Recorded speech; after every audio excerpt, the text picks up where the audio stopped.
Bueno, pues vamos a dar comienzo a la segunda ponencia del ciclo de conferencias La democracia hoy. En esta ocasión nos acompaña Javier López Alós. Bueno, él, en primer lugar, bienvenido. Muchas gracias. Aunque ya hemos estado hablando antes. Bueno, él es doctor en filosofía y es escritor. Tiene diversas y numerosas publicaciones sobre la historia de las ideas en el periodo 1750-1850, entre las que destacamos su libro Entre el trono y el escaño. Después también trabajó en la Universidad de Leeds, en el Reino Unido, como investigador visitante y profesor entre 2012 y 2016, año en que regresó a Denia para dedicarse a la escritura. Y bueno, yo, en concreto, quiero contar cómo llegué hasta él, ¿vale? Porque fue un poco, pues, aleatorio, ¿no? De hecho, tengo aquí los dos libros de Javier que con los que me identifico muchísimo y que cuando los leí pues vi ahí recogidas muchas de las experiencias que a mí me pasaban, a las que no sabía ponerle nombre y un poco que creo que la mayor parte de los que estamos aquí podremos identificarnos, que nos dedicamos al mundo de la academia. Bueno, yo fui al Corte Inglés un día a ver qué libros había en la sección, no, a ver qué libros nuevos había en la sección de filosofía y encontré este libro, que es Crítica de la razón precaria, que tengo aquí, ¿vale? Que fue premio Catarata de ensayo, y lo leí y la verdad es que, pues eso, ¿no? Me impactó muchísimo y decidí escribirle. No sé si te acuerdas que te escribí. Me acuerdo. Te escribí un correo y no lo conocía, pero tenía la necesidad como de comunicarle el impacto que había tenido su libro en mí, ¿no? Y bueno, nada, agradecerte que escribas sobre estos temas y yo, aprovechando que estás aquí, bueno, tengo muchas cosas señaladas, pero me gustaría leer un fragmento del libro, no sé, por dejarlo ahí, ¿no? Un poco alguna idea para que lo pensemos. Y es una cita de la página 62. Lo pernicioso de este paradigma competitivo quizá tenga su mejor demostración precisamente en que ni tan siquiera puede decirse que aquellos que triunfan en realidad ganen. Primero, porque nunca es suficiente y siempre debe aspirarse a más. Segundo, porque el triunfo tiene lugar al coste de tener que perder demasiado por el camino.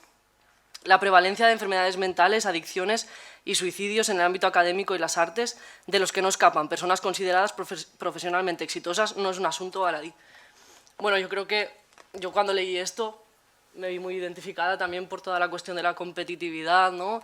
De la incorporación esa de la autogestión, la autoexigencia, que en mi caso, pues no sé, como que lo encarno mucho, y también los problemas derivados, ¿no? Las consecuencias derivadas de esa incorporación, que creo que es un tema del que no se habla suficiente.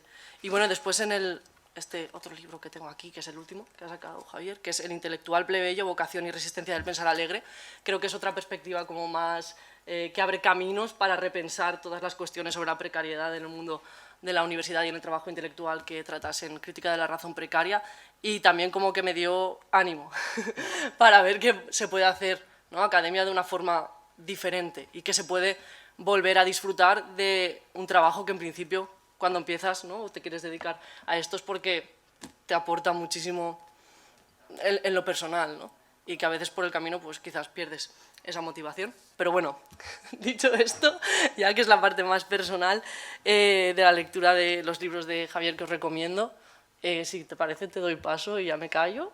Y bueno, y agradecerte otra vez que hayas aceptado nuestra invitación a estar aquí con nosotros. Al contrario. Al contrario, muchísimas gracias, María, por todo, por tus lecturas, por tus correos, por tus reseñas, por esta presentación y por la acogida, ¿no? Y por esta, la verdad, la posibilidad de venir aquí y compartir este espacio y este rato. Y muchísimas gracias también a Ramón por lo mismo, ¿no? También por su amabilidad y su invitación, su gentileza, ¿no? Y bueno, su compañía, ¿no? Toda esta mañana también. Y gracias a quienes habéis venido, por supuesto, y a quienes nos veis desde vuestra casa o vuestro tranvía favorito en el teléfono. Dicho esto, efectivamente, yo lo que quisiera tratar hoy y someter a vuestra consideración tiene una línea de continuidad con estos dos libros a los que María ha hecho tan generosa referencia, con Crítica de la razón precaria y con El intelectual plebeyo. Tiene relación de continuidad con ellos, con el libro que estoy escribiendo ahora, que es más estrictamente sobre la universidad y sus transformaciones y sus derivadas también subjetivas, pero también institucionales, y con otros trabajos en marcha sobre también la relación entre humanidades y pasiones y afectos, ¿no? Los afectos del conocimiento también, ¿no? Y el conocimiento y el saber como pasión. Mi intención sería traer a colación estas reflexiones que, como digo, son reflexiones que están en marcha, que bien hacen base en algunas anteriores, pero que no son una repetición de cosas una mera repetición de cosas que ya he presentado con anterioridad, sino que en algunos casos es la primera vez que lo expongo, y desde luego es la primera vez que expongo todas ellas juntas. Entonces, bueno, me gustaría dejar un tiempo a que podamos discutirlo, porque una de las, como el título reza, hablamos de humanidades, democracia, hablamos de algo más que resistencia y algo más que resistencia. Bueno, las humanidades como tema de debate, sabemos que son un largo asunto. No tengo intención ahora de hacer un repaso por la literatura al respecto del debate sobre las humanidades, porque no es el objetivo de esta charla, sino presentar un argumento que considera a las humanidades desde otro lugar, es decir, las humanidades como posibilidad. Humanidades como posibilidad, humanidades como persistencia de un deseo, y cómo esa posibilidad implica, y esta es la otra parte del título y de la presentación, cómo esa posibilidad de humanidades implica también la pluralidad de formas de vida, incluidas también en la pluralidad de formas de vida aquellas que no tienen nada que ver con las humanidades. Creo que todo esto son supuestos básicos para la democracia. O sea, me interesa en lo que tiene de afinidad con la democracia. En este sentido, implica una revisión de ciertas concepciones de las humanidades y de ciertas concepciones de la relación entre humanidades y democracia. Es decir, una visión liberal de las humanidades y de la educación liberal, ¿no? Pensemos, por ejemplo, en Martha Nussbaum, concibe las humanidades como producción, encaminadas a la producción de ciudadanía democrática, ¿no? De ciudadanía para la democracia. Y de alguna manera señala cierta afinidad estructural entre el cultivo de la humanidad, el cultivo de las humanidades y la posibilidad y la democracia. Yo, por los motivos que expondré a continuación, iré exponiendo a lo largo de la intervención, soy un poco escéptico con respecto a esa posición, reconociéndole evidentemente ciertos valores, ¿no? Pero creo que merece la pena retroceder, y este es un punto fuerte de mi argumentación, retroceder a cuáles son las condiciones de posibilidad de las humanidades. Es decir, efectivamente la educación liberal es, como ella explica, es liberal en el sentido de que libera, ¿no? Libera a quien la ostenta de ciertas esclavitudes del dogma y del pensamiento esclavo, por decirlo así. Bien, de acuerdo, pero ¿cómo se da eso? Es decir, ¿cómo se llega a esa situación? ¿Cuáles son los prerequisitos materiales? ¿Qué tipo de sociedad qué tipo de vida, qué tipo de forma de vida permite o hace propicio, hace probable que eso suceda. Porque la experiencia histórica nos muestra, incluida la experiencia histórica de los países que toma como ejemplos la propia Martha Nussbaum, posteriores tanto al cultivo de la humanidad como sin afán de lucro, muestra cómo el desarrollo de esas sociedades no necesariamente tiene una linealidad con respecto a la democracia, a una intensificación democrática. Si pensamos en los momentos que ella escribe, estas dos obras, es en el periodo de presidencia de Bill Clinton, en el periodo de presidencia de Obama, en periodos de gobiernos demócratas, y en ambos casos han seguido formas de gobierno, y bueno, y desde luego en el caso de la India, que es también uno de los lugares cuya experiencia atiende, bueno, el giro no ha sido precisamente hacia la democracia, por no ir a ejemplos históricos anteriores que a lo largo de siglos de tanto el humanismo como las humanidades no necesariamente implican una relación directa o unívoca o necesaria con la democracia. Entonces, todo esto nos conduce a preguntarnos qué entendemos por humanidades, qué nos cabe esperar de ellas, cuáles son sus condiciones.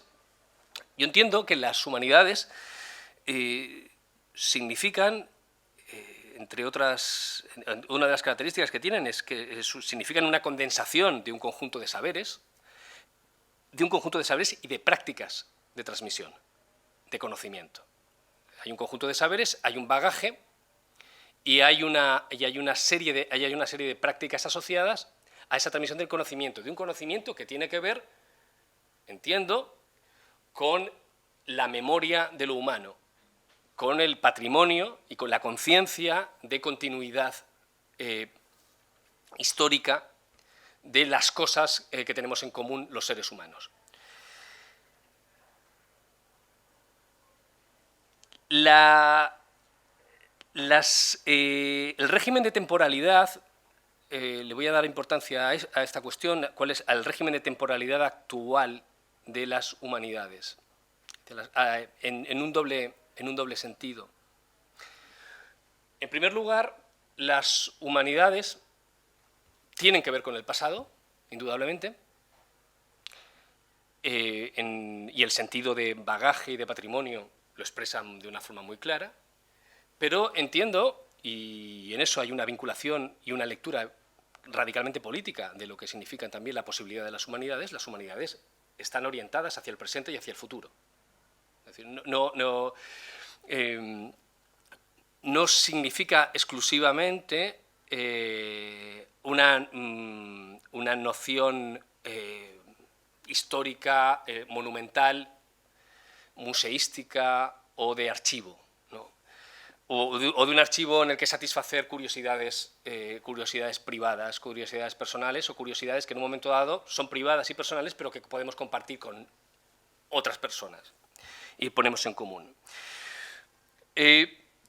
Por otra parte, en cuanto al régimen de temporalidad de las humanidades, las humanidades implican un tiempo lento, implican paciencia, implican el desarrollo, el mantenimiento, el sostenimiento de una curiosidad y de una voluntad de acceso a unos saberes que no se satisface nunca, que se prolonga perpetuamente y que en todo caso requiere siempre concentración y que requiere pausa.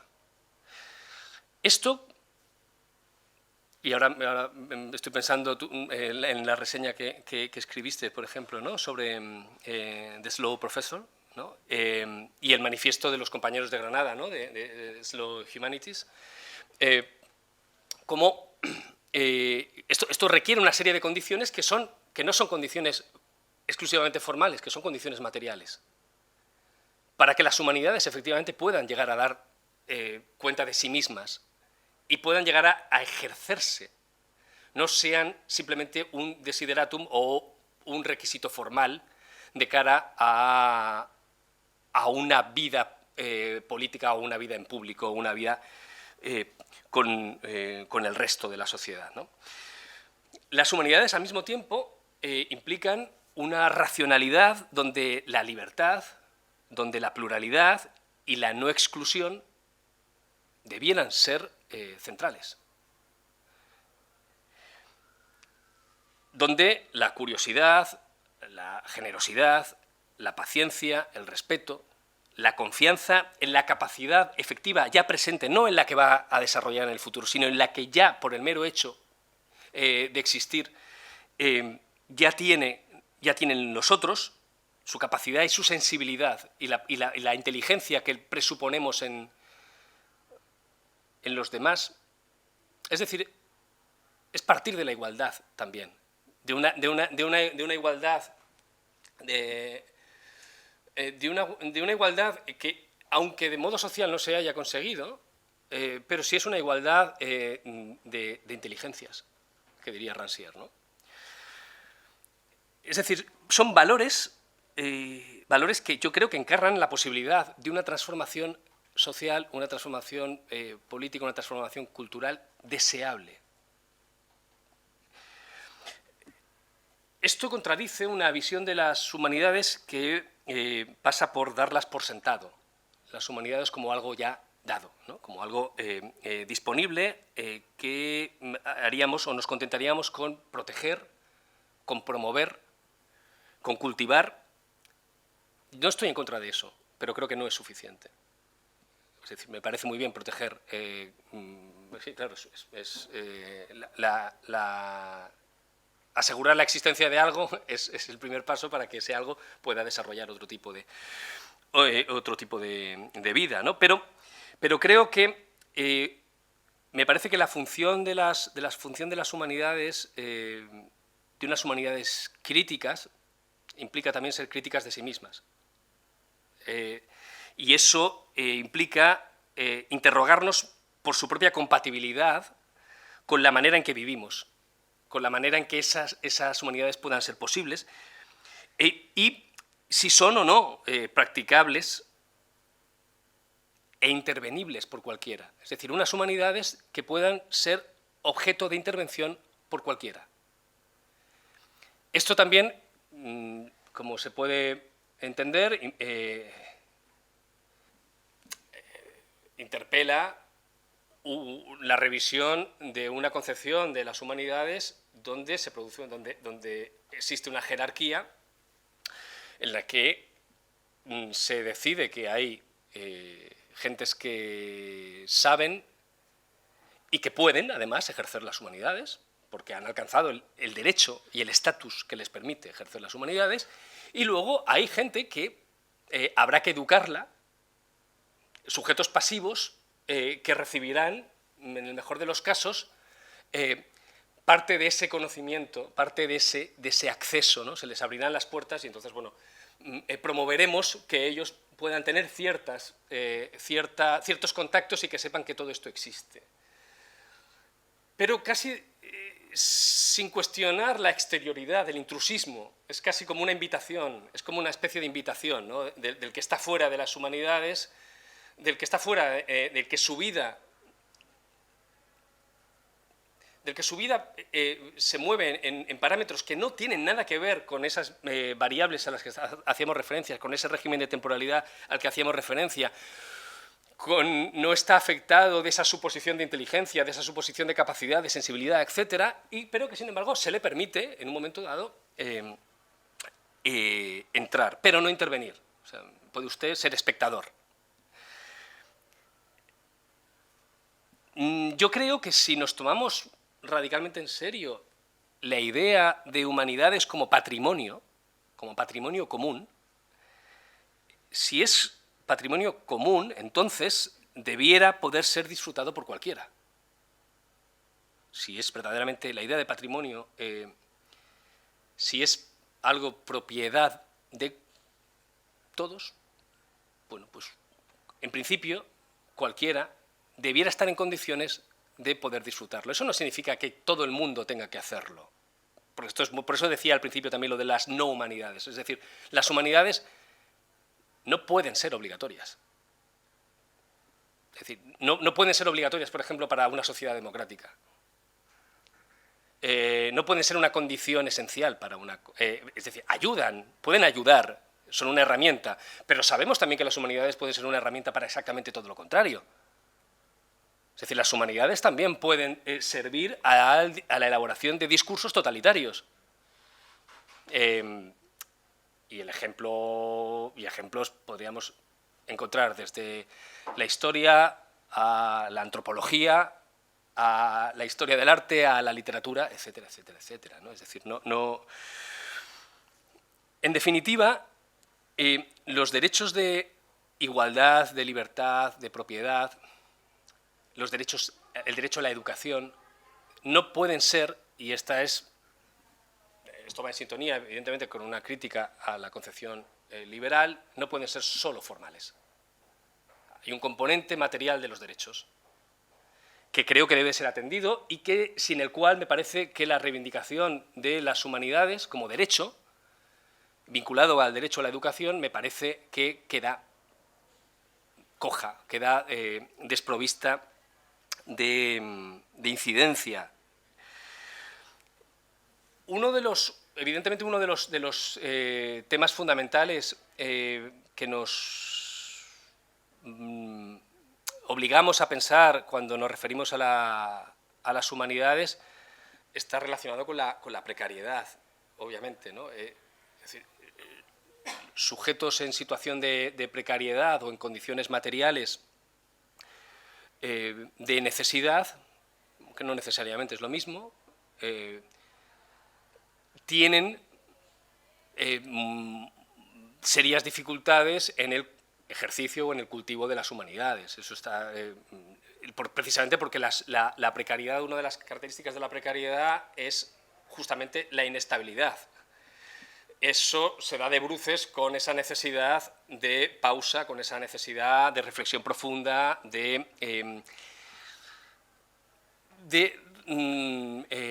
reflexión o contacto libre con algo con lo que se pueda intervenir, con lo que uno se pueda relacionar sin miedo. Eso, bueno, no es demasiado compatible con las situaciones de precariedad. Pero creo que eso es probablemente lo más fácil de ver. Me interesa subrayar, y tiene que ver justamente con el párrafo que ha leído María, cómo las humanidades es algo que en cierto sentido se vuelve improbable o se ven afectadas también en la vida profesional, incluso en los profesionales de las humanidades. Es decir, cómo en situaciones donde efectivamente puede haber una estabilidad profesional, laboral,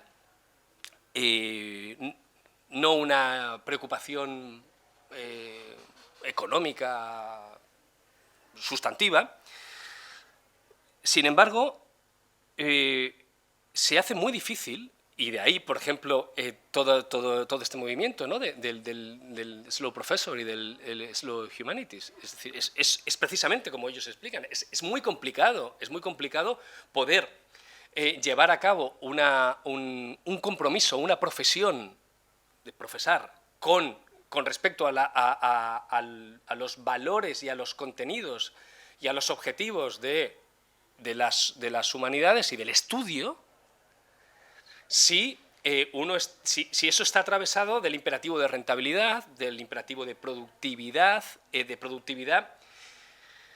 que efectivamente tiene que ser registrada y tiene que ser validada, de manera que buena parte de los esfuerzos se dirigen a sortear esas operaciones de registro.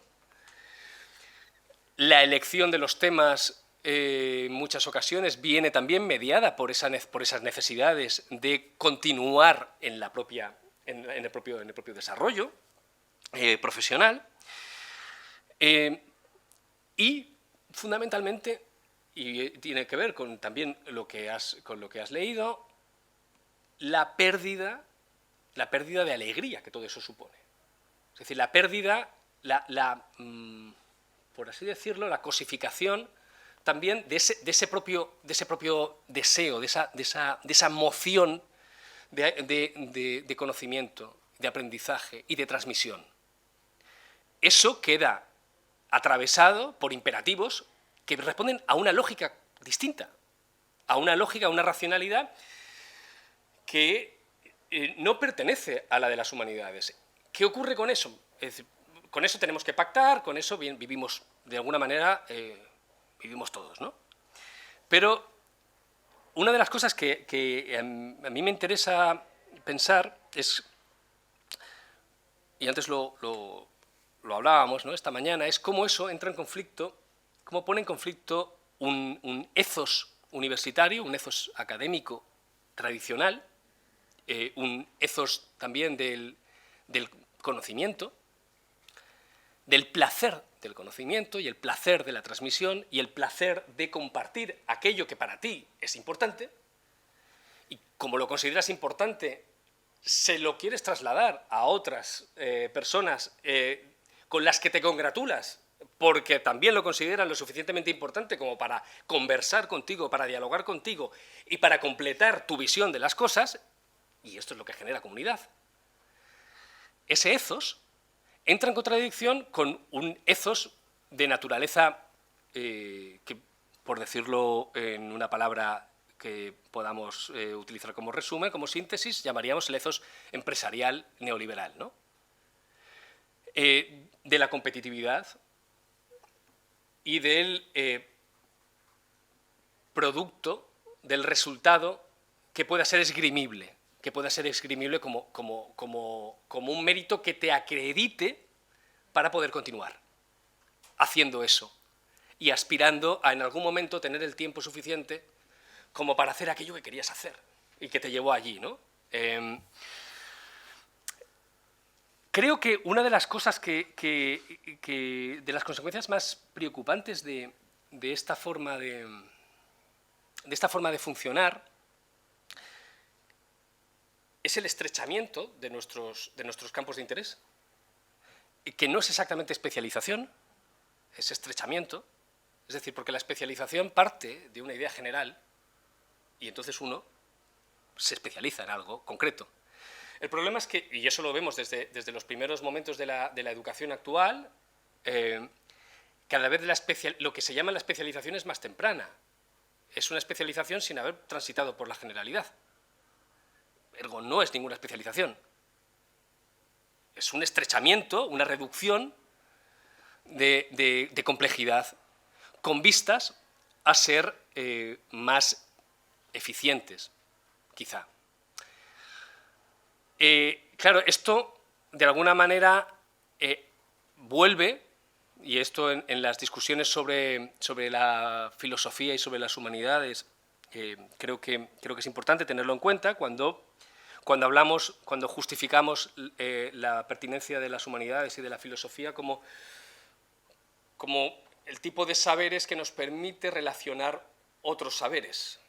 El problema es que el paradigma de la especialización, con vistas a la rentabilidad económica, no precisa que haya ningún tipo de conexión.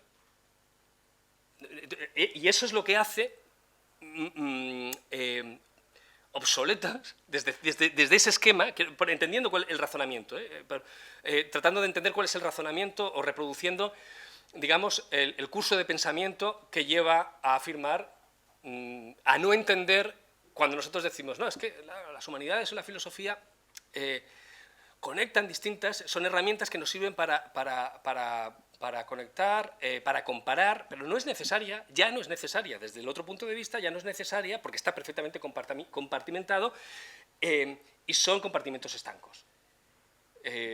Con lo cual no necesitamos, desde ese paradigma no necesitamos ni la filosofía ni las humanidades. Se les puede reivindicar, y de hecho se les reivindica como como fuente de utilidad para el placer personal, para el desarrollo personal, igual que puede ser salir a correr por las mañanas, hacer ejercicio, comer sano, son cosas que también, leer poesía, todo eso está muy bien. Te abre la mente, te oxigena, te baja, yo qué sé, la ansiedad, no sé, todas estas cosas que está muy bien, sí, pero son beneficios de alguna manera desconectados de una consideración social. O, por ejemplo, te vuelve una persona más interesante, porque razonas mejor, o sabes más cosas, y entonces tienes más temas de conversación y puedes ser mejor comercial. Esto lo escuché en la facultad, explicar por qué estaba bien saber historia. Porque, bueno, luego tú trabajas en un banco y, bueno, a veces la conversación con el cliente, vete a saber de qué va, ¿no? Y entonces, bueno, mucho tiene que ver con la interacción personal. Bueno, pues muy bien, de acuerdo, pues es una forma, te hace más dúctil. Toda esa serie de capacidades que, en el mejor de los casos, sirven precisamente para una sociedad democrática. En el mejor de los casos, pero no necesariamente. Este es el asunto. Entonces creo que hay un problema con todo esto, por una parte, con esta reducción y este estrechamiento, pero por otra parte, con las condiciones materiales en las que las humanidades se están desarrollando, nos enfrentamos, me parece, al problema de la reproducción social de las humanidades. Es decir, en qué medida estamos asegurando o condicionando, poniendo en riesgo o comprometiendo el propio proceso de transmisión de las humanidades en un sentido colectivo, y ni siquiera en un sentido colectivo, es decir, con una visión más general, ¿no? y más compleja. Toda vez, por ejemplo, que estas formas de vida ponen en serias dificultades proyectos de vida que impliquen una familia. Esto es, lo vemos, el retraso de lo que en términos de demografía llamaríamos la edad nupcial, y luego la propia maternidad o los proyectos familiares.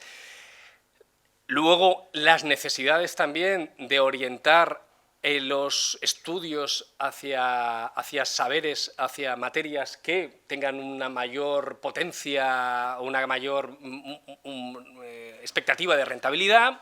Bueno, creo que... y el hábito del estudio, el hábito del tiempo lento, el hábito de la reflexión, el hábito de la conversación, el hábito del diálogo, este tipo de condiciones que acompañan, este tipo de requisitos que acompañan la práctica de las humanidades y la transmisión de las humanidades, me parece que la forma hegemónica de vida basada en la noción de competitividad y de sacar en el menor tiempo posible el mayor rendimiento, bueno, no ayuda precisamente.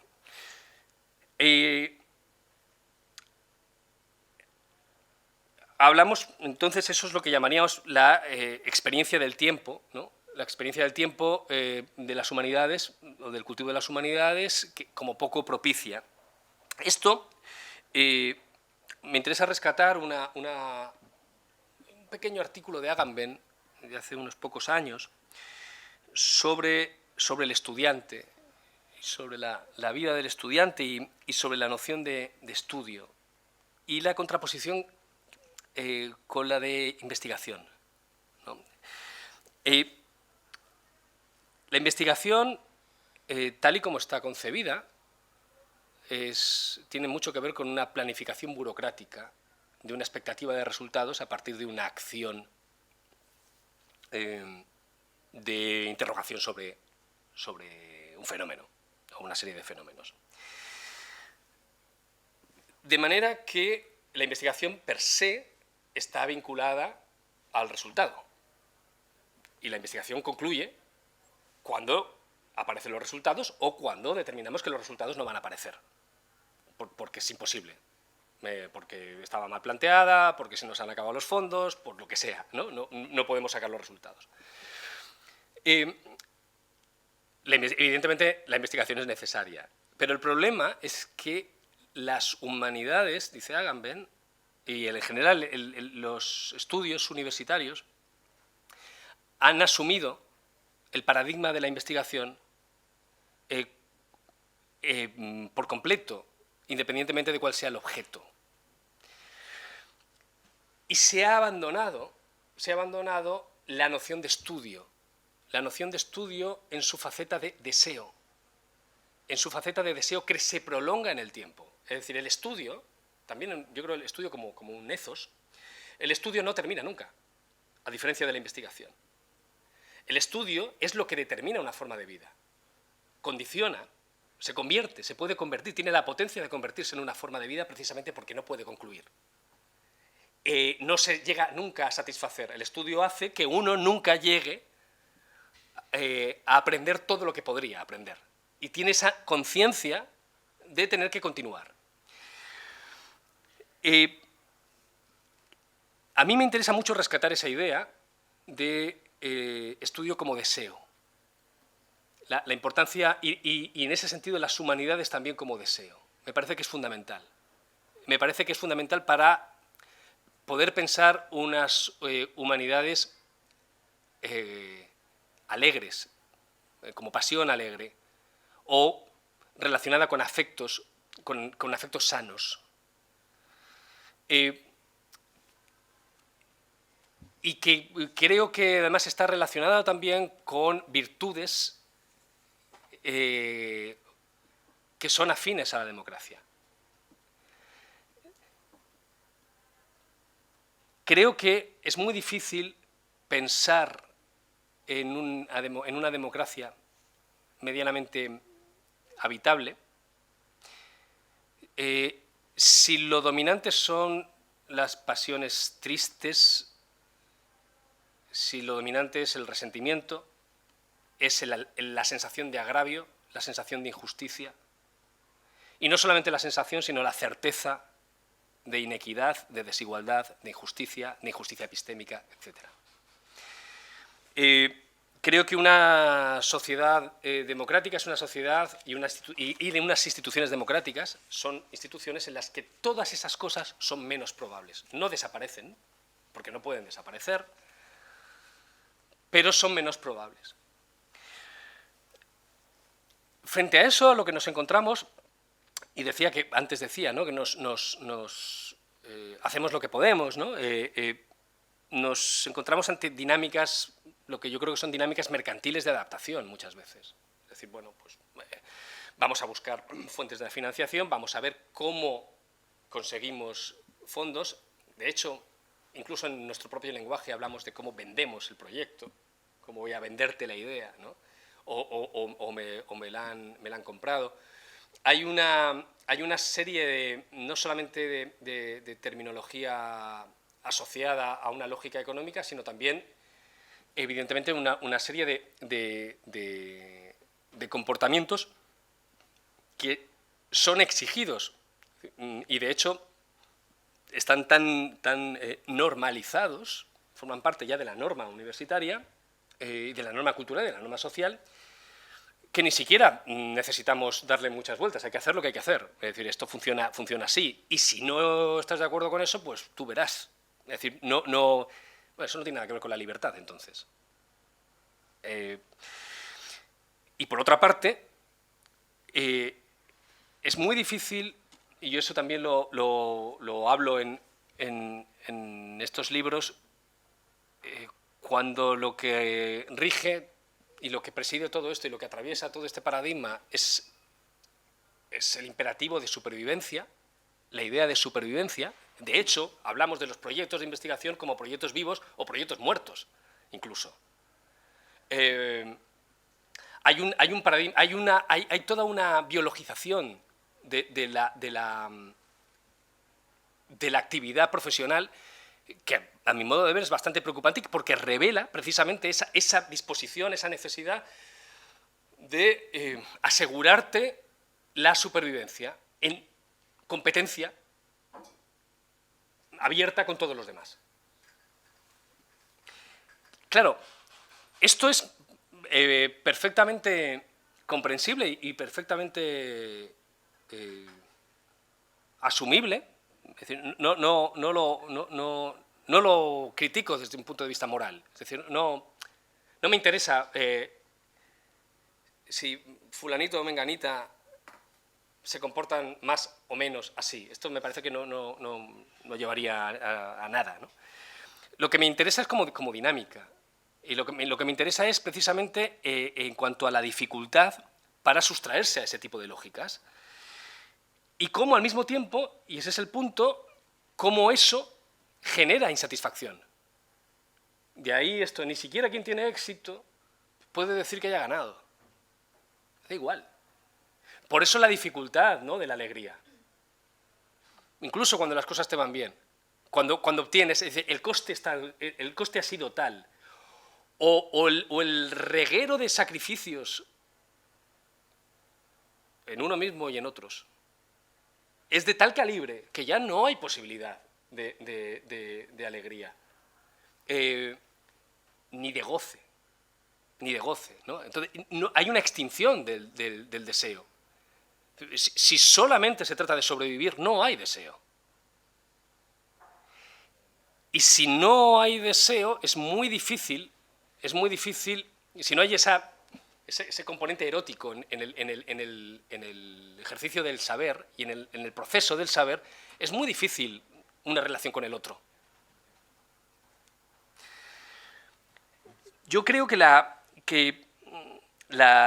trampa de la utilidad, en la que, con lo que yo llamo la trampa de la utilidad, que es aceptar el marco según el cual uno tiene que justificar su utilidad para justificar su supervivencia o su existencia. ¿Para qué sirve las humanidades? ¿Para qué sirve la filosofía? Incluso apelar a la utilidad de lo inútil. Sigue en el mismo marco. Creo que si aceptamos ese marco, me parece que tenemos mucho perdido. Porque en el momento en el que la utilidad concreta a la que, entre otras razones, porque en el momento en que la utilidad concreta a la que tú haces referencia sea desmentida o se haya perdido, ¿entonces qué? Por ejemplo, si resulta que en las humanidades o la educación liberal su legitimación descansa, su utilidad descansa en la producción de una ciudadanía democrática, ¿qué ocurre entonces cuando de pronto gana Trump? ¿Qué ocurre entonces cuando se asalta el Capitolio?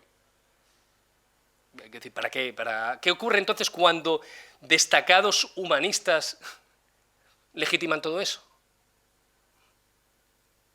No sé, creo que es muy problemático entrar en eso y sobre todo, y ahí esa es la relación con la cuestión de las formas de vida, que me parece fundamental. El derecho, las humanidades como ejemplo de la pluralidad de formas de vida. Las humanidades, el estudio como forma de vida, que es legítima per se, sin tener la necesidad de pedir permiso para existir, porque resulta que eres útil. ¿Y qué pasa si no eres útil? ¿Qué ocurre si algo no es útil? Entonces, es desechable. Porque ese es el problema en el que creo que nos enfrentamos de cara al futuro, que va más allá de las humanidades, y las humanidades se tienen que hacer cargo de eso. Es decir, ¿qué se hace con la extinción de lo sobrante? ¿Qué se hace con todo aquel componente social que no produce, o cuya productividad o utilidad no es clara? Eso es un vivir bajo sospecha permanente. Y eso es la antesala de la barbarie, a mi modo de ver, que es el momento en el que además nos vamos sospechando sobre y comparando nuestras diversas utilidades. Por otra parte, se produce una confusión entre utilidad y necesidad. Esto es importante, es decir, las humanidades efectivamente no son necesarias para vivir. Muchísima gente vive y tiene una vida digna sin las humanidades. En muchas partes del mundo no existe una cosa llamada las humanidades, y a lo largo de la historia, la mayor parte de la historia de la humanidad ha vivido ajena a las humanidades y han podido. No es necesaria la filosofía para vivir. Ahora, no es necesaria la poesía, no es necesaria la música, no es necesario el amor para vivir, ni la amistad. Es decir, la gente puede vivir perfectamente, y hay gente que tiene una vida digna y tiene todo el derecho a vivirla. Es decir, lo que no se puede, me parece, creo que parte de la trampa de la utilidad es esta confusión entre necesidad y utilidad.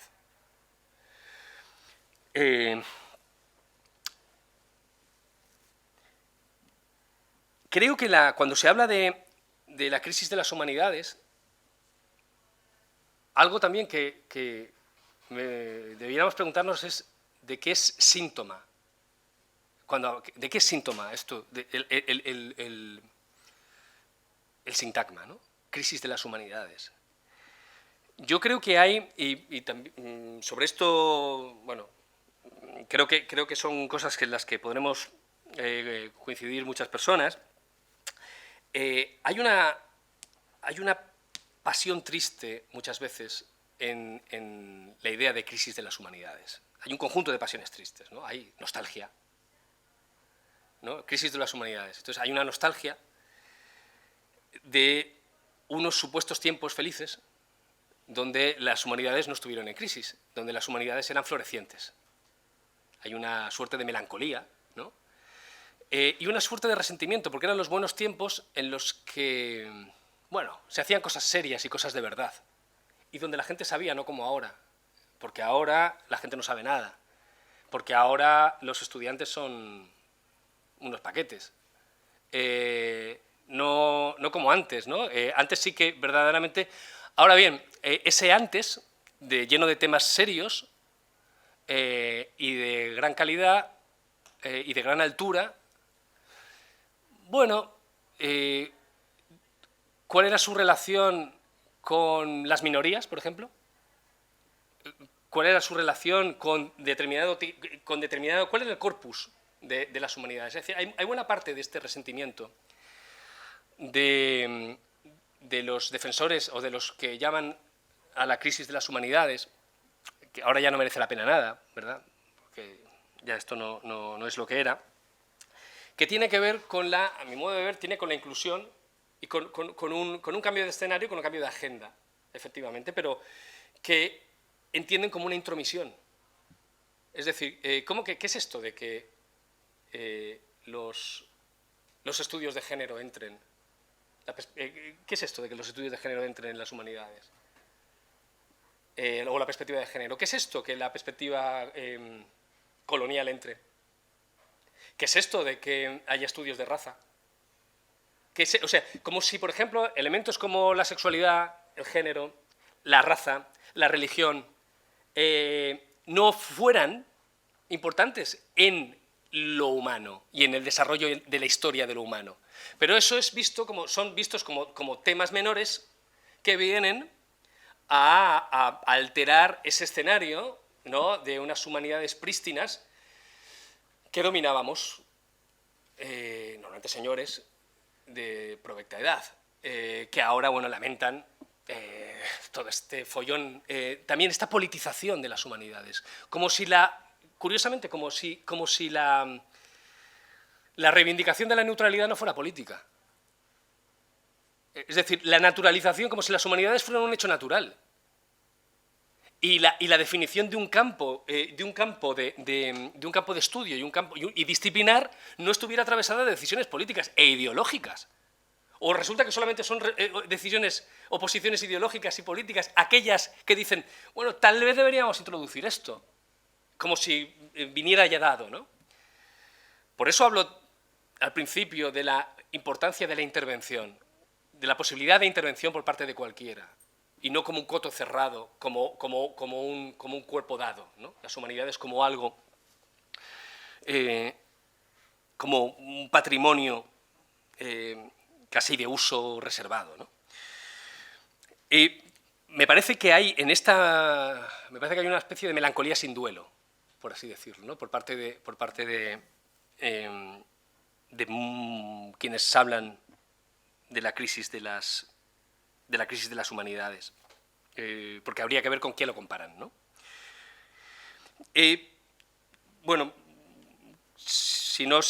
creo que se puede intuir, la argumentación está atravesada, la argumentación mía está atravesada por una idea de humanidades que está relacionada tanto con Judith Butler como con Derrida, con la necesidad, con su reivindicación, cada uno de lugares distintos, de la necesidad de unas humanidades que se autocuestionan y unas humanidades que someten a discusión y a crítica su propia historia y sus propias condiciones a lo largo del tiempo, ¿no?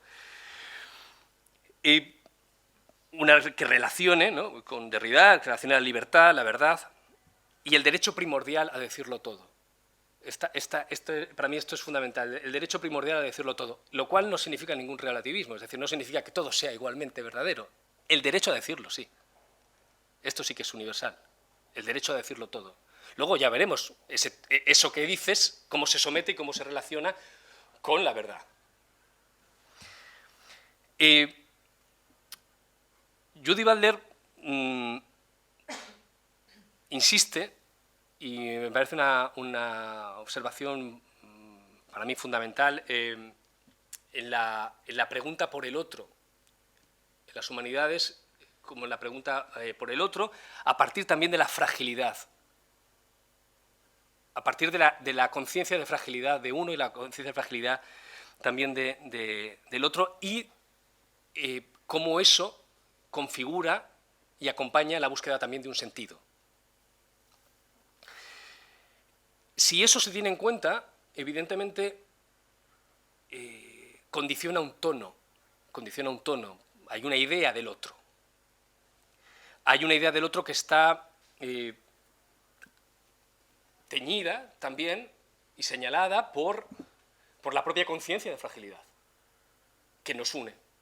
Y esto permite un tipo de relación que es potencialmente más igualitaria y que tiene la capacidad también de subvertir ciertas jerarquías y ciertos órdenes asumidos o como dados, ¿no? Hablamos entonces también con Derrida de la pregunta por lo humano a lo largo del tiempo. Y en ese a lo largo del tiempo entiendo que no estamos hablando solo del pasado, estamos hablando a lo largo del tiempo, también estamos hablando del futuro.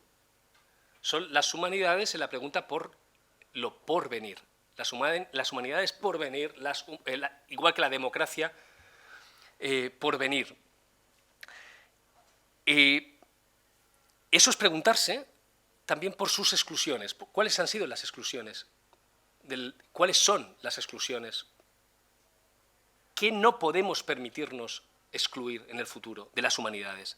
¿Cuáles son sus sufrimientos, sus injusticias? Ayer, hoy y mañana. Esto es, hacer eso, creo que se relaciona con esta idea de la performatividad, ¿no?, derridiana, de la performatividad de los discursos. Son discursos performativos, al fin y al cabo. Es decir, son unas humanidades que en su ejercicio están mostrando aquello que proponen. Es la idea de unas humanidades críticas que se van, que al someterse a sí mismas a críticas revisan su propia función, su propio funcionamiento, y en ello despliegan también otras posibilidades y renuevan su propia acción, sus propios objetivos, su propia misión y su propia mirada, ¿no? Es decir, yo creo que sin ser rehenes de la trampa de la utilidad, sí podemos pensar que las humanidades son una herramienta. Claro que, es decir, no es, lo que hay que salir es son una herramienta. La cuestión es que es una herramienta que sirve para muchas cosas, que puede utilizarse para muchas cosas, no necesariamente para las mejores, ¿no? Por eso creo que la pregunta por las humanidades, o el debate sobre las humanidades, si queremos darle una ambición también transformadora, no puede obviar la pregunta por qué humanidades, qué orientación y qué antropología. ¿Qué antropología subyace a las humanidades que estamos cada cual defendiendo? ¿Qué tipo de sujeto ¿Cuál es el sujeto de las humanidades? ¿Cuál es el sujeto, por ejemplo, de las humanidades neoliberales? Porque ese está muy claro. El sujeto de las humanidades neoliberales ya lo hemos descrito, ¿no? Es decir, utilizará, integrará en su propia valorización aquellos conocimientos provenientes de los saberes humanísticos que le produzcan un retorno económico mayor en el menor tiempo posible. Bien, esto es un tipo de sujeto, un tipo de subjetividad que se cultiva perfectamente con la explotación económica de las humanidades. Ahora bien, podemos pensar ¿ese es el tipo de sujeto que queremos? O si queremos promover un sujeto libre, sin condiciones, es decir, una universidad sin condiciones, incondicional, unas humanidades sin condición, es decir, no determinada por la esfera económica, no presa de la esfera económica, y con capacidad de generar discurso e imágenes para otro tipo de vida en común. Entonces, quizá el tipo de humanidades también deba de ser afectado, ¿no? Y las condiciones en que eso se da. Es decir, si no hay nociones como el autoexamen crítico, la ciudadanía del mundo, la imaginación narrativa, son nociones con las que creo que es muy difícil estar en desacuerdo. Es decir, ¿quién no va a concordar con que son nociones virtuosas, ¿no? La idea en sí, ¿no? La idea de la capacidad de un autoexamen crítico, o la conciencia de pertenencia a un mismo mundo y de pertenencia y de participación y de implicación en un mismo mundo, o las virtudes de la imaginación narrativa y la capacidad, además, también de comprensión de los otros, de ponerse en el lugar de los otros. De acuerdo, todo eso está muy bien, pero creo que hay que atender al contexto en que eso se postula. Es decir, ¿es eso posible? ¿En qué contexto es posible? En un contexto en el que la mayoría de la gente se confiesa sobrepasada por sus obligaciones y sin ningún tiempo, o con muy escaso tiempo, para poder pensar. ¿Qué autoexamen? En un contexto donde los discursos, por ejemplo, donde hay una producción, porque hay que contar también con las resistencias y con el enemigo, es decir, cuando hay un discurso de afirmación en clave particularista, nacionalista,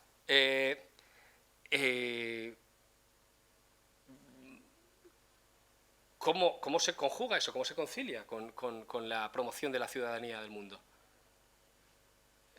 Cuando se presenta al de fuera como una amenaza. Porque eso está pasando. Quiero decir que no. Entonces, porque si no, hay un punto al final, hay un punto idealista, me parece, en esto,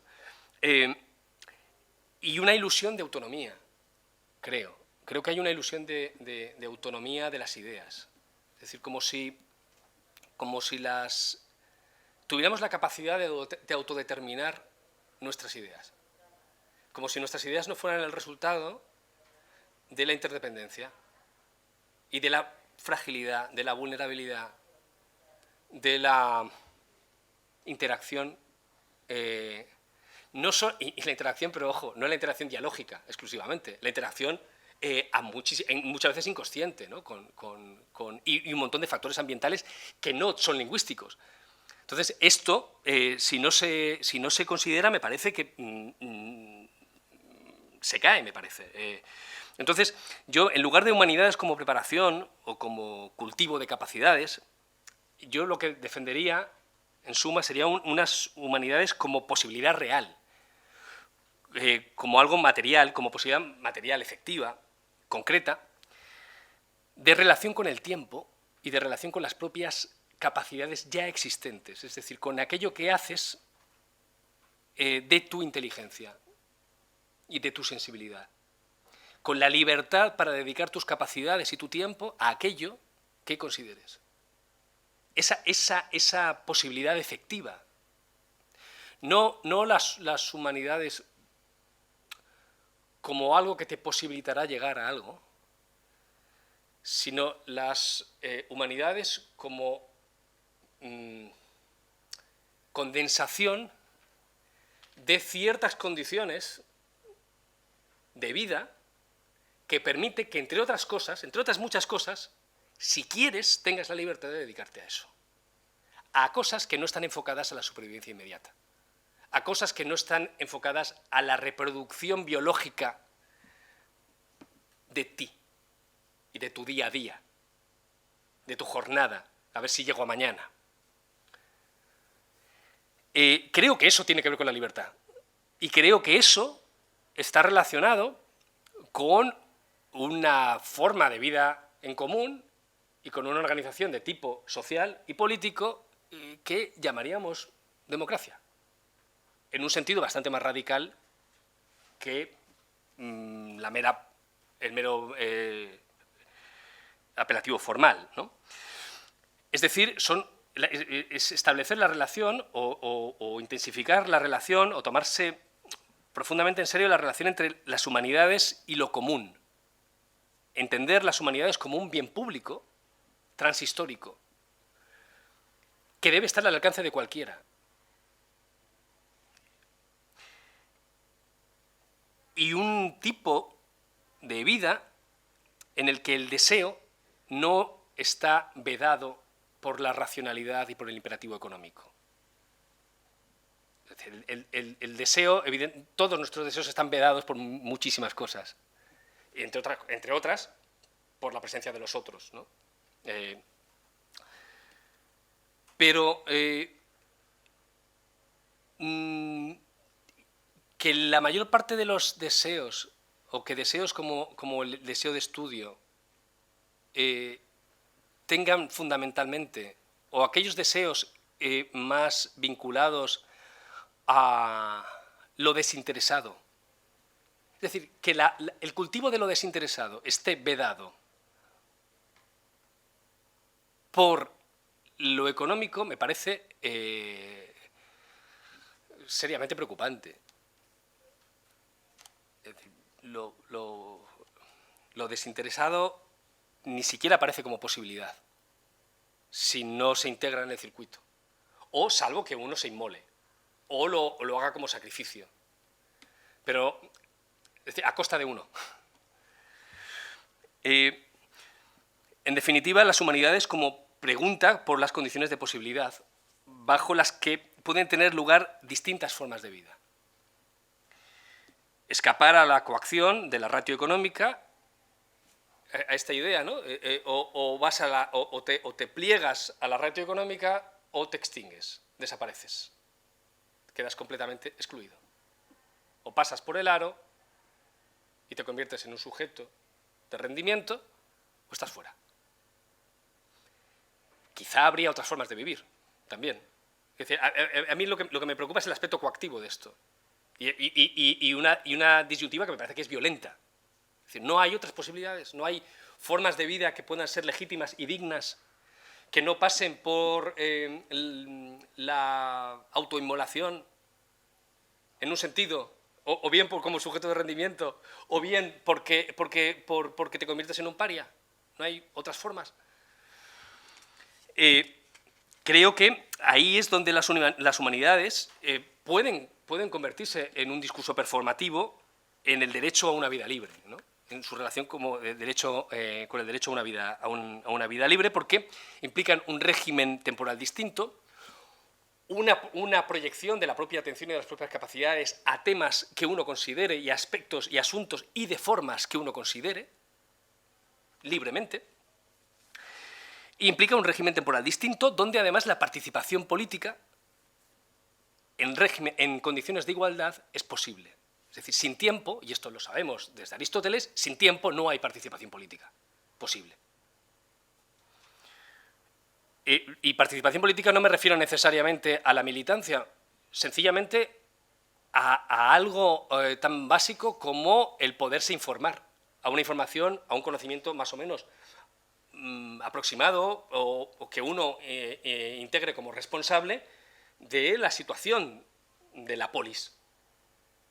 Sin tiempo, pues eso no sucede. Es decir, no se trata solamente de las capacidades. Uno puede razonar con exquisito rigor lógico y socrático, pero si no tiene tiempo para enterarse de qué está sucediendo, pues razonará de esa manera, en el mejor de los casos, sobre aspectos muy particulares, pero no sobre la vida pública.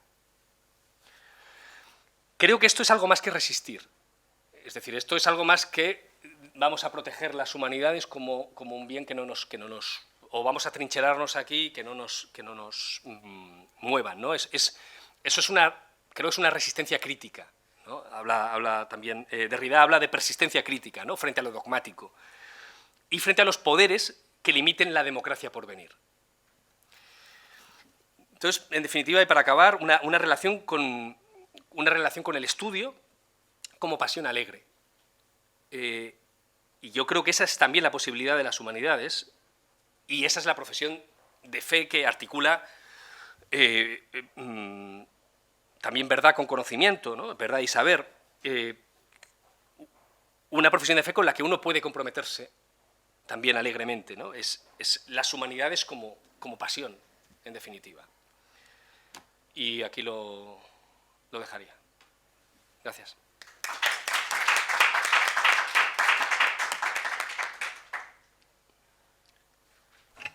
Bueno, gracias, Javier. ¿De tiempo he ido? Sí, creo, a ver, uy, no lo he mirado, nos hemos pasado. Entonces ha ido muy bien. Está bien. Estaba tan concentrada que no he mirado. Gracias por todas las cuestiones que has planteado. Además, nosotros aquí tenemos un grado de humanidades y creo que muchas de las cuestiones como que apelan directamente a algunos de los problemas que tenemos y que son problemas cotidianos, ¿no? Y resistencias con las que nos enfrentamos todos los días. Bueno, si queréis abrimos un turno de preguntas o comentarios. Yo tengo un plan, Sí. pero muy rápido, que luego en la comida podemos también hablar más un poco en la conversación y el debate. A mí me parece muy sugerente la temática y cómo la has planteado, Javier. Darte las gracias por estar aquí. Y además, como decía María, se está haciendo ahora la reforma de las comunidades pedagógicas, así que es el momento ideal para tratar estos temas, ¿no? Yo quería preguntarte por dos temas que has mencionado. El libro de Slow Professor, por ejemplo, que tú lo has vinculado directamente con las humanidades, y el manifiesto que han escrito nuestros compañeros de Granada. No sé si has leído el ensayo en sí. No he tenido tiempo todavía. El tiempo. No, lo digo porque es un libro que precisamente se plantea como una reflexión sobre la universidad en general y en la cuestión del tiempo, pero que cuando lo acabas de leer, claro, son personas que también proceden del ámbito de las humanidades y acabas pensando, pues, una interpretación o una visión mía particular, que es un texto muy necesario y urgente, pero especialmente para el ámbito de las humanidades. Y no sé si extrapolable en la misma medida o planteable en los mismos términos para otras disciplinas. Por donde también el factor tiempo quizá intervenga de otro modo, por las propias lógicas o las propias necesidades, ¿no? Entonces, esa era una reflexión que has hecho la conexión directa, y creo que en esa conexión tiene mucho sentido ese ensayo, cuya tesis en realidad conoces perfectamente y has planteado. Luego me llama la atención y me genera más bien duda el planteamiento de Agamben, que me parece muy problemático. La diferencia entre estudio e investigación, es decir, me parece interesante, pero cuando... No, yo no lo he trabajado, pero tú has planteado lo que señala Agamben, pero muestran una concepción equivocada, o al menos muy delimitada, de lo que es investigación. Y de hecho, en realidad, se refiere a un método, y más concretamente a un método específico, lo que está señalando ahí. No se refiere a la investigación. Ni siquiera se refiere a la investigación o al método simplemente empírico, porque cuando alguien ha hecho aproximaciones de carácter empírico o hace trabajos multidisciplinares, se da cuenta que precisamente el estudio cualitativo, también teórico, es muy exigente en estos campos también, y que también es un proceso continuo que no cierras nunca. Entonces, creo que de nuevo funciona a la hora de hacer reflexionar y llamar la atención, pero que es muy problemática la visión de investigación que se plantea en esos términos. Y que creo que precisamente la reivindicación que has planteado el estudio se puede hacer desde un concepto de investigación mucho más amplio. Yo creo que, por ejemplo, y lo vemos, con Laura, por ejemplo, estamos trabajando en la revisión de los comités de ética de investigación en las universidades. Cuando hablamos de ciencia, aparece ese fenómeno que tú has escrito ahí. Como interpretar la ciencia es solo un método concreto y los demás quedan excluidos, ¿no? Y eso hay que romper ese tabú, porque si no, acabas como generando clases, jerarquización de qué planteamiento está por encima de otro, y eso es más que discutible, ¿no? Yo creo que ahí es más interesante la crítica de Agamben que no la diferencia entre estudio e investigación, sí, que no funciona. Muchas gracias, sí. Empiezo por esta última, que está más fresca. Me parece que en esta última frase la continuaría, ¿no? La agarraría ahí. Creo que efectivamente, a mí lo que me parece interesante de la observación de Agamben es su reivindicación del deseo, ¿vale? No tanto, en realidad, la distinción, que es meramente una nota, ¿no? sobre bueno, le dedica unas líneas, ¿no? Sobre también, claro, la idea en italiano, ¿no? de ricerca, ¿no? También como la idea de círculo, ¿no? Creo que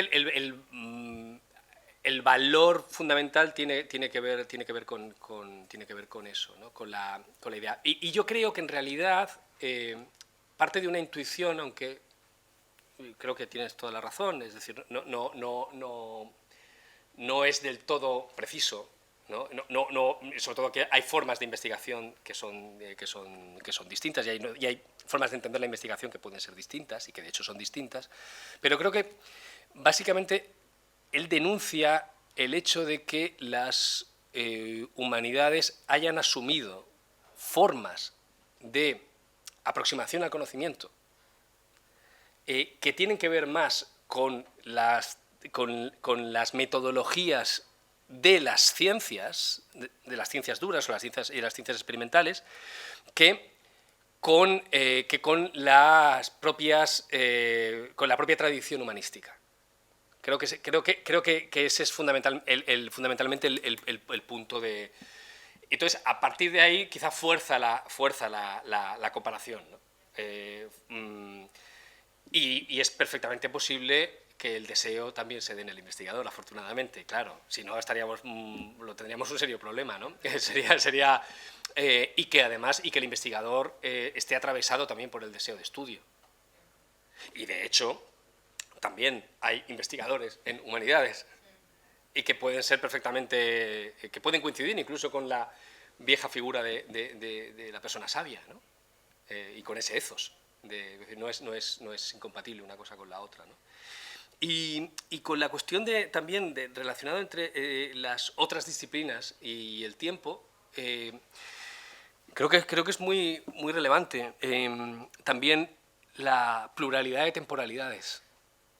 Creo que las dos cuestiones están muy relacionadas, ¿no? Entonces, la posibilidad de la pluralidad de las temporalidades, igual que hablamos de la pluralidad de formas de escritura y formas de comunicación del conocimiento, que no necesariamente todas tienen que ser en forma de libro, ni no necesariamente tienen que ser todas en forma de paper, en una revista, ¿no? Es decir, que dependiendo de cada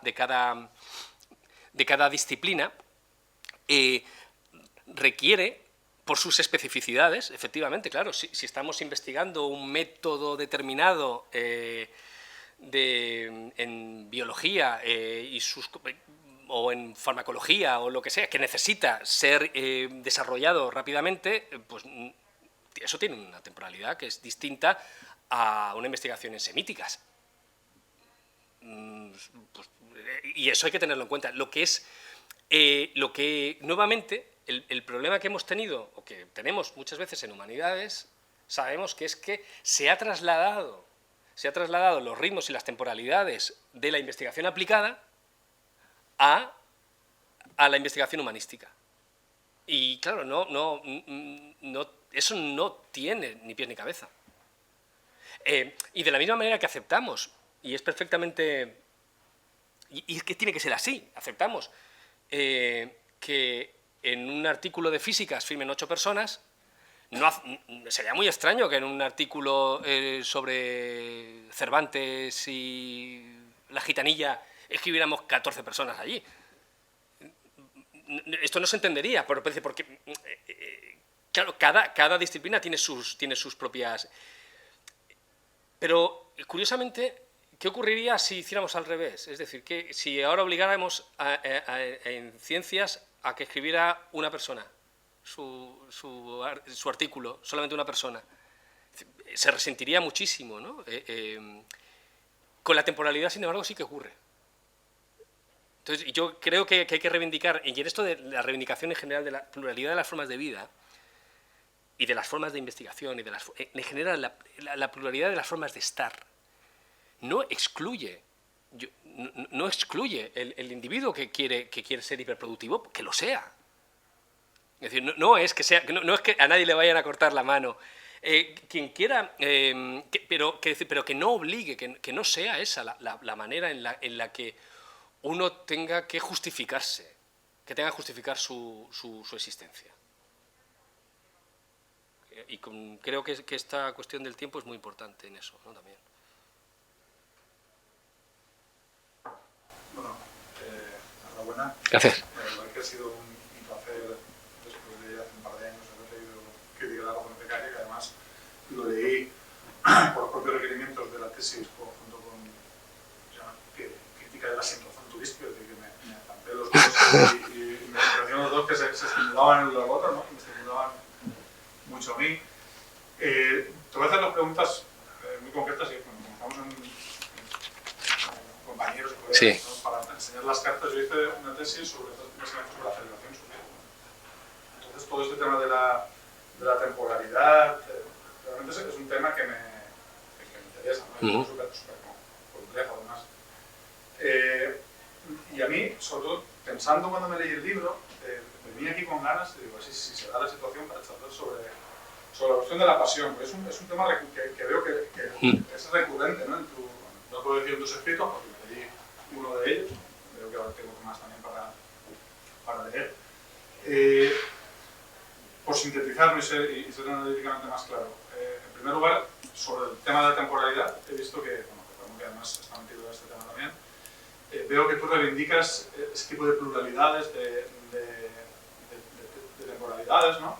Y creo que es un acierto en cierta medida porque con este tema del tiempo se ha llegado prácticamente a una aporía, ¿no? En el que todos se meten, pero todos acaban saliendo con soluciones que no tienen que ver con la temporalidad. No sé si me explico.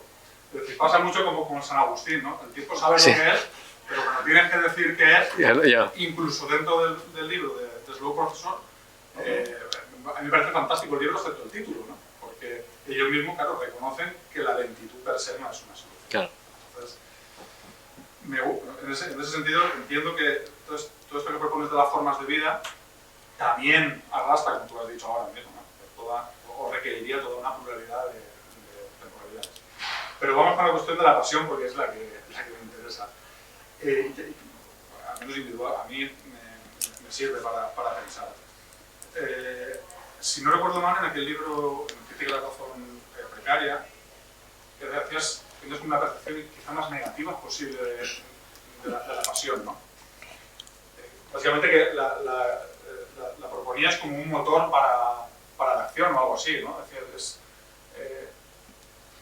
lo más triste de todo es que tengamos pasión por hacer cosas que valen para la productividad, ¿no? Sin embargo, ahora, pero me llama la atención esta reivindicación de esa pasión alegre también, ¿no? Y cierro ya, como de alguna manera reivindicas, y me he dado cuenta de una manera interesante, ¿no? La virtud, y para mí siempre la virtud acaba siendo, incluso que se pueden reivindicar virtudes colectivas, pero siempre apela desde el punto de vista de manera excesiva al individuo, ¿no? O al sujeto. Mi pregunta es, claro, esta reivindicación de la pasión alegre, al mismo tiempo no corremos con el mismo riesgo también de esconder bajo esa reivindicación de pasión alegre posibles formas también de totalitarismo, ¿no? Dentro de la universidad. ¿Es posible o no lo he entendido bien? Es decir, en Crítica a la razón precaria, si lo entendí bien, si no disculpame, No. reivindicaba la pasión como un problema, ¿no? Sí. Nos arrastra, claro, a hacer las cosas con pasión, Sí. productiva, etcétera, y ahora, la cuestión es, si no he entendido mal, me he tomado unas notas, hablabas ahora de reivindicar esa pasión alegre, ¿no? En las humanidades. Sí. Simplemente la pregunta es, Sí. si no crees que hay ahí también un hueco para que nos continúen estimulando, no cabría, no tendría cabida en tu concepción. No, porque creo que ahora yo hablo efectivamente, hablo de la invocación de la pasión como argumento y del entusiasmo como argumento. También el entusiasmo, en eso coincido con Remedios Zafra, ¿no? La apelación al entusiasmo, la apelación a la pasión, la apelación a la vocación como herramienta, como argumento que abre como llave de la puerta a la explotación. Eso lo mantengo, eso creo que es así. Es decir, cómo eso es utilizado, cómo eso es capturado, cómo en un momento dado tu pasión, entendido como una pasión sin objeto, implica una disposición a moverte, pero efectivamente simplemente sin dirección. Y eso te hace efectivamente más explotable. Porque al fin y al cabo eso es lo que te gusta, eso es lo que quieres, es tu vocación, esto como argumento, ¿no? Pero claro, eso es lo que, afinándolo más, llamaríamos una pasión triste. Eso es una pasión que en muchos casos viene atravesada o está muy relacionada, por ejemplo, con la melancolía, que viene relacionado muchas veces con el resentimiento. Es decir, voy a demostrar, ¿no? Esta idea de ahora os vais a enterar de quién soy yo, ahora voy a demostrar. Es decir, esto no tiene que ver con la pasión alegre, no la alegría en sí, sino las pasiones alegres. Las pasiones alegres, es decir, no es la apelación, que efectivamente no tiene nada que ver con la positividad, ni con la felicidad, ni con la japicracia, ni nada.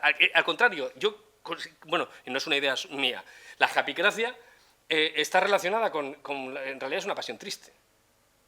Es decir, el totalitarismo de la felicidad, esta idea de que la felicidad además como falta. La felicidad es aquello que no tienes, por desgracia, aquello de lo que te lamentas, aquello que estarás esperando lamentándote, no esperando como algo por venir que te ilusiona, sino como a ver si algún día, ¿no? O como una especie de recuerdo idealizado de otros tiempos, ¿no? Entonces, eso no son pasiones alegres. Las pasiones alegres son pasiones que efectivamente invitan a la acción, pero no una acción incondicional, a una acción que pueda ser que es a escala humana, a escala de 1 a 1, a una alegría que pueda ser compartible, por tanto, de la que te puedes hacer responsable, precisamente porque en lugar de eso, por ejemplo, lo que tenemos es la euforia. Digamos, la hipérbole, las expresiones hiperbólicas de alegría, que son tan hiperbólicas que no hay quien se haga cargo de ellas. Es decir, no las puedes compartir porque no están a escala. Que creo que es una de las razones por las que nos cuesta muchas veces alegrarnos delante de otro. Y sientes que no te dejan que te alegres. No puedes. Sin embargo, la pasión de la alegría está relacionada con la responsabilidad, con la idea de poder hacerte cargo, ¿no? Con la responsabilidad de que tú te haces cargo de esa. Es decir, está a una magnitud y está relacionada con la existencia de razones que tú identificas como buenas y que crees que ella va a identificar como buenas. Es decir, porque si no, no te puedes, es decir, no puedes compartir la alegría. Es decir, tú no puedes, solamente una persona que esté muy alejada de la realidad, puedo venir y decirle, mira qué alegría con esto, algo que sea imposible que ella comprenda, perciba como algo bueno, si es una cosa mala, ¿no? Es decir, creo que la pasión y el deseo creo que es algo reivindicable, pero la pasión, no la pasión en general, no cualquier tipo de pasión. Las pasiones que nos produzcan un bienestar que sea comprensible por los demás, que sea también compartible, es decir, del que los demás también puedan participar. Esto es fundamental, es decir, que mi bien no solamente me alegre a mí, sino que mi bien tú lo percibas como de una entidad suficiente o de una bondad suficiente como para alegrarte tú también. Si no, y eso es lo que, y de hecho esa es la experiencia cotidiana de la alegría, cuando alguien te da una buena noticia y te alegras por él o por ella, ¿no?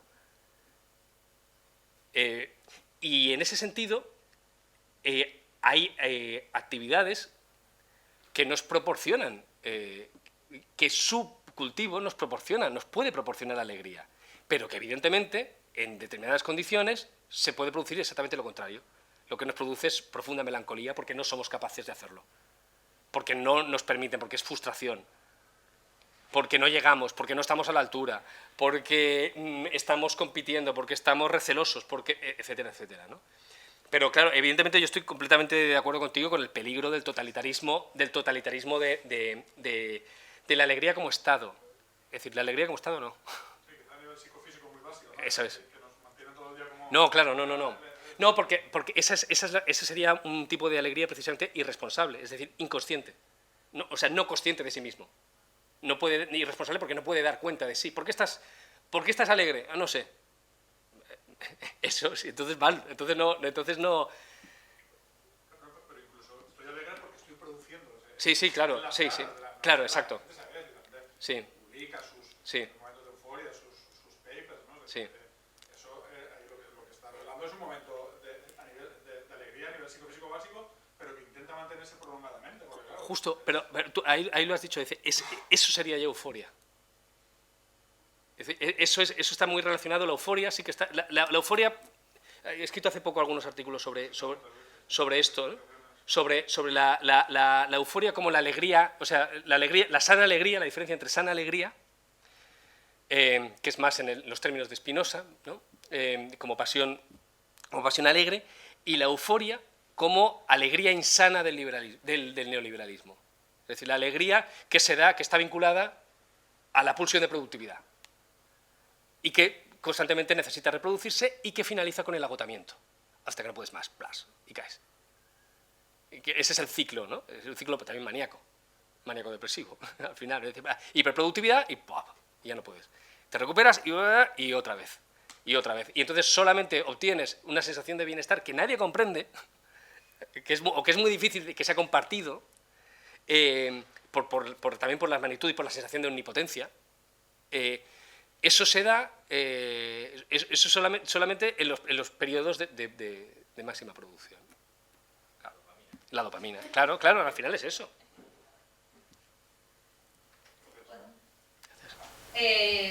Bueno, es que he ido pensando mucho ahora, pero necesito tiempo para asentarlo un poco más. Pero bueno, una de las preguntas que tenía era sobre esta idea que tú has hablado del patrimonio común, ¿no? y utilizarlo para definir de alguna manera las humanidades. Entonces, no sé si lo estás pensando como una característica o como una condición de posibilidad. Y en ese caso, si esto sería extrapolable, entonces también, por ejemplo, a las ciencias. O sea, ¿es algo exclusivo de las humanidades o no? Porque entonces necesitaríamos otros elementos. Y vinculado con eso, ¿cómo lo relacionaríamos entonces? Sí, que a lo mejor tiene una relación básica, pero con la profesionalización en las humanidades. O sea, cuando estamos hablando de esta idea de patrimonio común, exactamente a qué nos referimos, ¿no? Y si eso cuestiona de alguna manera esa parte de profesionalización. Y gracias por estos temas, además. Empezando por el final, creo que así va a ser más fácil reconstruirlo. No es exclusiva. Este es un poco el problema en el que... Uno de los problemas es la situación en la que estamos viviendo y a la que vamos. Donde las humanidades cada vez se restringen más al ámbito de la profesionalización, de solo los profesionales. Solo los profesionales de las humanidades tienen acceso a las humanidades o los desocupados porque están completamente liberados o porque son parias. Entonces, esto implica que las humanidades no tienen un acceso para cualquiera. Yo defiendo, no obstante, esto no significa atacar la profesionalización de las humanidades. Las humanidades, evidentemente, tienen que tener un aspecto profesional y además fuerte. Es decir, las humanidades son una profesión en el sentido estricto etimológico del término. Se profesan hay un compromiso con las humanidades y eso tiene que seguir siendo así. La cuestión es ver, nuevamente, es la cuestión de la pluralidad, ver las posibilidades de distintas formas de relación con las humanidades. Es decir, que no necesariamente pasen por la profesionalización o por la independencia económica absoluta, ¿no? Es decir, ¿qué tipo de vida o qué tipo de sociedad podemos construir para que efectivamente esto pueda, en distintos grados y con distintas modalidades? Porque, entre otras cosas, no todo el mundo quiere ejercer la profesión. Ni todo el mundo, y efectivamente, no todo el mundo que quiere ejercer la profesión, ni toda la profesión se tiene que ejercer o poder ejercer de la misma manera. Esto es otro problema. Es decir, los grados de compromiso, los grados de profesión y los grados de profesar no dependen de nosotros. Es decir, es muy curioso. Incluso en las modalidades contractuales, que cuesta mucho entrar y todas estas cosas, pero sin embargo, es muy difícil, por ejemplo, conseguir reducciones horarias. Por ejemplo, para descargar tiempo, ¿no? Entonces, y de hecho cada vez se va más a eso, a una especie de academia de dos velocidades, ¿no? Donde hay una diferencia muy grande entre gente que está en condiciones, sobre todo en otros países más que en este, ¿no? Este todavía, gente que tiene unas condiciones extraordinarias y gente que está cobrando por horas. Eso no tiene. Entonces, con respecto a esto creo que tiene relación con la idea, con la pregunta sobre el patrimonio común, es decir, que pueda ser disfrutado por cualquiera. De la misma manera, por ejemplo, que fíjate, eso lo entendemos, por ejemplo, con el deporte. Con el deporte todo el mundo tiene, en principio, aunque esto cada vez también se va. Pero bueno, en principio, todos podemos. Yo juego al fútbol, pero yo no juego al fútbol en el Bernabéu. Y sería absurdo que yo me presentara para jugar la final de la Champions diciendo que es que yo también quiero. Es decir, pero todavía estamos en un tipo de vida que permite que yo juegue al fútbol. Y que en un momento dado pueda ser importante para mí, en mi vida, pueda ser importante hacer deporte. Bueno, pues muy bien. Y le dedique el tiempo que yo estime, no el tiempo, la dedicación exclusiva, completa y tal. Este tipo de cosas creo que podemos tomarlas como ejemplo, ¿no? para entender a lo que apunto. Entonces, claro, efectivamente hay una diferencia entre las humanidades y otro tipo de ciencias. Y las ciencias en general, ¿no? Que tiene que ver, y esto es una de las cosas específicas de las humanidades, que es el lenguaje natural. Es decir, las humanidades están, parte de ese patrimonio y parte de esa comunidad tiene que ver con la persistencia de lenguajes naturales que, por lo tanto, son accesibles, en principio, en un grado o en otro, a cualquiera. Sin embargo, el acceso a las ciencias requiere de una preparación lingüística específica para entender el lenguaje de las ciencias. Es que yo ahí no estoy de acuerdo, porque creo que tengo dudas, si piensas en Kant, por poner un ejemplo, ¿no? Realmente es accesible, No digo que todo sea igualmente accesible, pero quiero decir,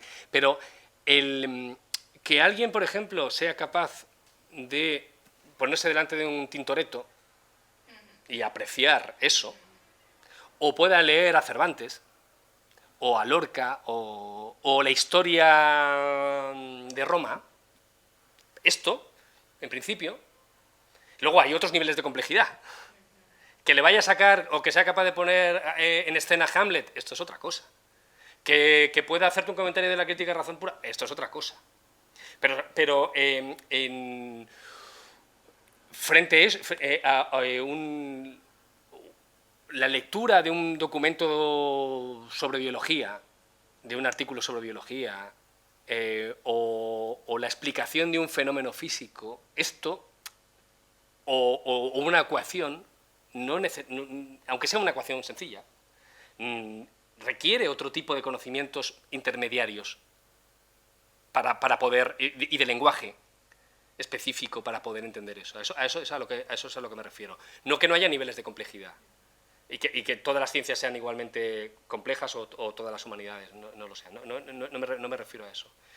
Entonces, creo que es válido lo que digo de la pluralidad de formas de vida, es válido también para las ciencias. Se articula de otra manera, pero al fin y al cabo es que la gente pueda disponer, que cualquiera pueda disponer del tiempo para hacerse con esas herramientas lingüísticas y conceptuales que le permitan, en un momento dado, entender determinado tipo de conocimientos científicos o acceder.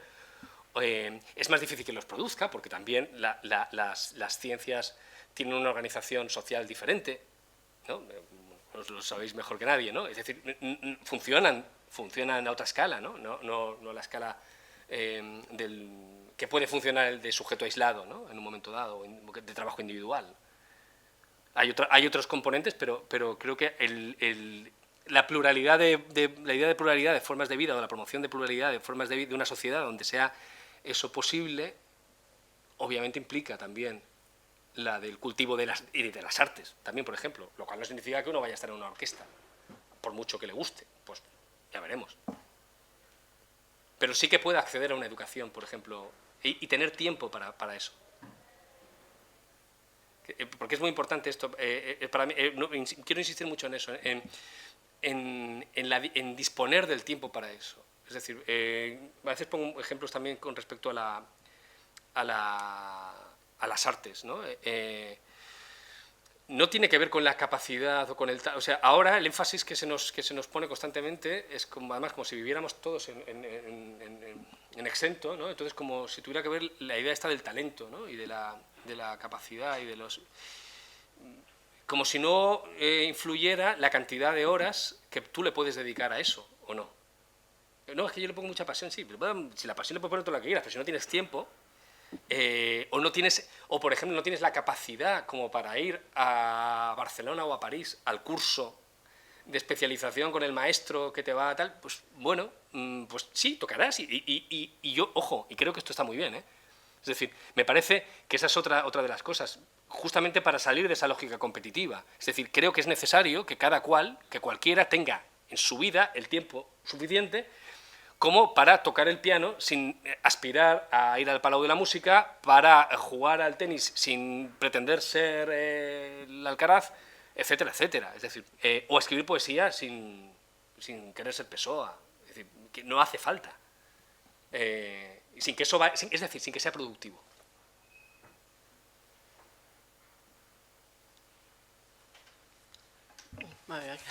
Un poco larga la respuesta. Bueno, pues gracias por los comentarios y las preguntas y agradecerte de nuevo, Javier. No, al revés. Yo ya no digo nada más porque ya después me aprovecharé. Bueno, gracias a todos por venir. Muchas gracias. Gracias.